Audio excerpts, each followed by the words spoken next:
قرآن به کفداری مواظب باش। আসসালামু আলাইকুম দেশ ও প্রবাসী ভাই বোনেরা, আপনারা সবাই কেমন আছেন? তো আজকে আমার মনটা বেশি ভালো না, কারণ আপনারা দেখছেন একজন নাস্তিক, ঠিক আছে, আমাদের পবিত্র কোরআন শরীফের পাতা কিভাবে ছিঁড়ছে, একটা একটা করে কোরআনের পাতা ছিঁড়ছে। তো আমি এই ভিডিওটা আপনি দেখাইতেছি, দেখুন। قرآن قرآن قرآن به کفداری مواظب باش ای شیخ. قرآن به کفداری مواظب باش ای شیخ. قرآن به کفداری مواظب باش ای شیخ. قرآن به کفداری مواظب باش ای شیخ. قرآن به کفداری مواظب باش ای شیخ. می ترسم از دستی که ساطوری گرفته. قرآن ساطور اسلامه.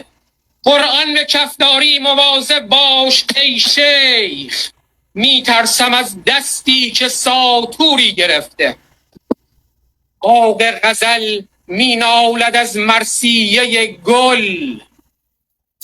باغ غزل می نالد از مرثیه گل.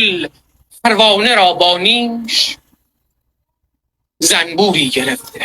এখন আমাদের ইসলাম ধর্ম দেখতেছি ফেসবুকে প্রচার হইতেছে। একজনে বলে যে আমাদের নবী জন্মে থেকেই নবী হয়ে আসছে, আরেকজনে বলে 40 বছর পর থেকে নবুয়ত পাইছে। আসলে দেখেন, আমাদের মুসলমানের এইসব নিয়ে এখন বিতর্ক করার সময় না, কারণ এখন দেখেন বিভিন্ন জায়গা থেকে আমাদের ইসলাম ধর্মের ষড়যন্ত্র করা হইতেছে। নাস্তিক বলেন, কত ধরনের এখন বাইরেছে, ইসরায়েলে বলেন। তো এখন দেখেন আমাদের পবিত্র কোরআন শরীফের পাতা আমাদের মুসলমানের সামনে দেখাই ছিঁড়তেছে। আপনার যদি বিন্দুপথ মাত্র ইমান থাকে, ঠিক আছে, তাহলে আপনি এই ভিডিওটা বেশি বেশি শেয়ার দেবেন। ইমান শুধু মুখে বললে হবে না, ইমান কাজকর্মে আপনাদের দেখাইতে হবে, ঠিক আছে। তাই এই ভিডিওটা বেশি বেশি শেয়ার দেবেন। আপনি যদি মুসলমান হন, আপনি যদি নবীর প্রেমিক দাবি করেন, আপনি যদি আল্লাহর কোরআনকে ভালোবাসেন, তাহলে এই ভিডিওটা বেশি বেশি শেয়ার করবেন। আমার আর কিছু বলার নাই। তো ভালো থাকবেন সবাই, সুস্থ থাকবেন, আল্লাহ হাফেজ।